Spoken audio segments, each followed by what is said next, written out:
Hello everyone, welcome to Jio centre. दोस्तों कैसे आप सब? उम्मीद है आप सब अच्छे होंगे। चलिए कंटिन्यू करते हैं। हमारी प्रैक्टिस सेट 3 चल रही है। UP police, MP police, SSC, GD, air force, जितने भी वनडे एग्जाम्स हैं उसके लिए काफ़ी लाभदायक होने वाली है, क्योंकि सारे के सारे क्वेश्चन प्रीवियस ईयर एग्जाम से उठाए गए हैं, जो भी एग्जाम्स हो चुके हैं। तो चलिए शुरू करते हैं। पहला क्वेश्चन हम देखते हैं। हमारा पहला क्वेश्चन क्या है कि विद्युत बल्ब का फिलामेंट किस धातु का बना होता है। तो विद्युत बल्ब का जो फिलामेंट है वो कौन सी धातु का बना होता है? लोहा, कांच, टंगस्टन या तांबा का। तो ये बना होता है आपका किसका? विद्युत बल्ब का फिलामेंट। बताइए, पता ही होगा सबको कि ये टंगस्टन का बना होता है। तो 1 का सी इज द राइट आंसर हो जाएगा। ठीक है, ध्यान रखेंगे इसको। नेक्स्ट हमारा क्वेश्चन है कि कार की हेडलाइट में किस दर्पण का यूज़ होता है। तो कार की जो हेडलाइट है, हेडलाइट में कौन से दर्पण का यूज़ होता है?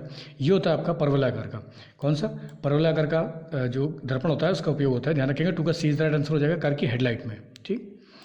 नेक्स्ट हमारा क्वेश्चन है कि पानी के गिलास में बर्फ़ की टुकड़ा तैर रहा है और बर्फ़ के पिघलने पर गिलास में पानी का तल क्या होगा। तो एक गिलास है, गिलास में पानी है, पानी की में बर्फ़ डली हुई है, बर्फ़ का टुकड़ा तैर रहा है। जब वो बर्फ़ का टुकड़ा पिघलेगा तो पानी के जो स्तर है उसमें क्या फ़र्क पड़ेगा, ये पूछ रहा है। बढ़ेगा, घटेगा या अपरिवर्तित रहेगा? तो अपरिवर्तित रहेगा। ठीक है, ध्यान रखेंगे। तरीका सी इज द राइट आंसर हो जाएगा। बहुत बार एग्जाम में क्वेश्चन डाला गया है। नेक्स्ट हमारा क्वेश्चन है कि दाब बढ़ने पर जल का क्वथनांक। जल के क्वथनांक की बात कर रहा है कि दाब अगर प्रेशर बढ़ता है तो जल के क्वथनांक पर क्या प्रभाव पड़ता है? बढ़ेगा या घटेगा या परिवर्तित रहेगा? बताइए। तो ये होगा बढ़ेगा। ठीक है, ध्यान रखेंगे। दाब बढ़ने पर जो जल का क्वथनांक है वो बढ़ता है। तो 4 का ए इज द राइट आंसर हो जाएगा हमारा। नेक्स्ट हमारा क्वेश्चन है कि निम्नलिखित में से किसका प्रयोग खाद्य परिरक्षक के रूप में करते हैं। तो कौन से किसका प्रयोग करते हैं हम लोग खाद्य परिरक्षक खाने को बचाने के लिए? तो ये करते हैं हम सोडियम बेंजोनेट का। तो 5 का ए इज द राइट आंसर हो जाएगा। सोडियम बेंजोनेट का हम लोग यूज़ करते हैं। ठीक है। नेक्स्ट हमारा क्वेश्चन है कि बैरोमीटर के पारे का तल एकाएक गिरने से किसका प्रदर्शन होता है। तो अगर बैरोमीटर है ना, तो बैरोमीटर का अगर पारा का तल एकाएक गिर जाता है और एकाएक अगर वो गिर जाता है तो किसका सूचक होता है? ये होता है आपका तूफान का सूचक। किसका? कि तूफान आने वाला है, समझ जाओ। तो 6 का B is the right answer हो जाएगा। किसका सूचक है? ये तूफान का। ठीक है, ध्यान रखेंगे इसको। नेक्स्ट हमारा क्वेश्चन है कि रासायनिक दृष्टि से चीनी क्या है। तो भाई चीनी क्या है? यूरिया है, ग्लूकोज है, फ्रक्टोज है या सुक्रोज है। तो चीनी क्या है रासायनिक दृष्टि से? तो चीनी है आपकी सुक्रोज। ठीक है, 7 का डी राइट आंसर हो जाएगा। ध्यान रखेंगे इसको। अगला हमारा गोबर गैस में मुख्यतः कौन सी गैस पाई जाती है। तो गोबर गैस में मुख्य रूप से कौन सी गैस पाई जाती है? ये मीथेन पाई जाती है। 8 का डी राइट आंसर हो जाएगा। ध्यान रखेंगे इसको भी। नेक्स्ट हमारा क्वेश्चन है कि सूर्य के बाद पृथ्वी से निकटतम जो तारा है, अल्फा सेंचुरी तारा है, अल्फा सेंचुरी की बात कर रहा है वो, तो उसका प्रकाश पृथ्वी तक पहुंचने में कितना समय लगता है? अच्छा चलो सूरज का बताओ। सूर्य का प्रकाश पृथ्वी तक कितनी देर में पहुंचता है? और निकटतम सूर्य के बाद जो निकटतम तारा है उसका प्रकाश पहुंचता है 4.2 वर्ष में। मतलब 4.2 वर्ष लग जाते हैं उसका प्रकाश पृथ्वी तक पहुँचने में ही। तो 9 का सी राइट आंसर हो जाएगा। अगला कि सबसे शुद्धतम जल कौन सा होता है? समुद्र का, वर्षा का या नदी का? तो ये होता है वर्षा जल होता है। 10 का 20 राइट आंसर हो जाएगा। काफ़ी इंपॉर्टेंट है ये भी, ध्यान रखो इसको। अब शुद्ध जल क्या होता है? शुद्ध जल कैसा होता है? अम्लीय होता है, क्षारीय या उदासीन होता है? तो ये उदासीन होता है। शुद्ध जल क्या होता है? उदासीन। 11 का सी राइट आंसर हो जाएगा। ध्यान रखेंगे इसको। अगला हमारा क्वेश्चन है कि अंतर्राष्ट्रीय व्यापार का मुख्य प्रहरी कौन होता है। तो अंतर्राष्ट्रीय व्यापार को जो देखता है वो वर्ल्ड ट्रेड ऑर्गेनाइजेशन है। तो 12 का सी राइट आंसर हो जाएगा। ठीक है, ध्यान रखेंगे इसको।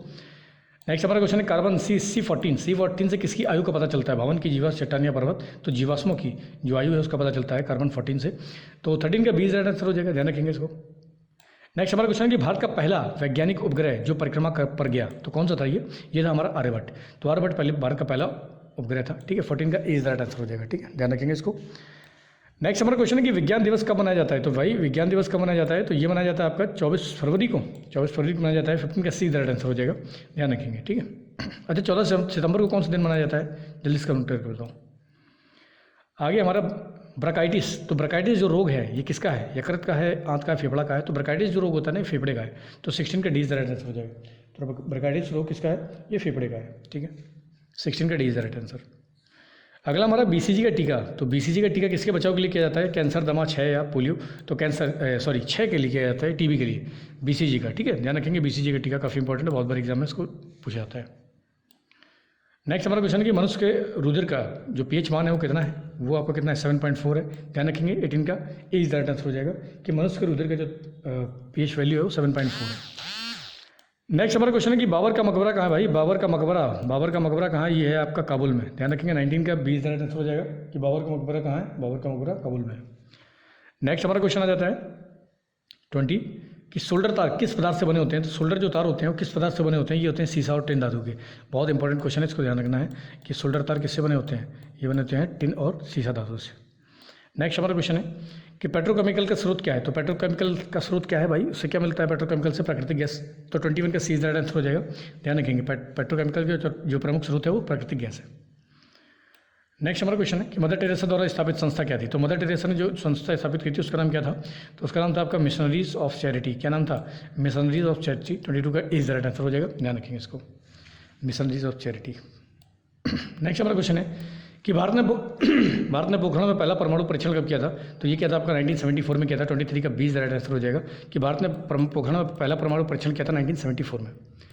नेक्स्ट हमारा क्वेश्चन है कि नेशनल एरोनॉटिक लाइब्रेरी कहाँ पर स्थित है।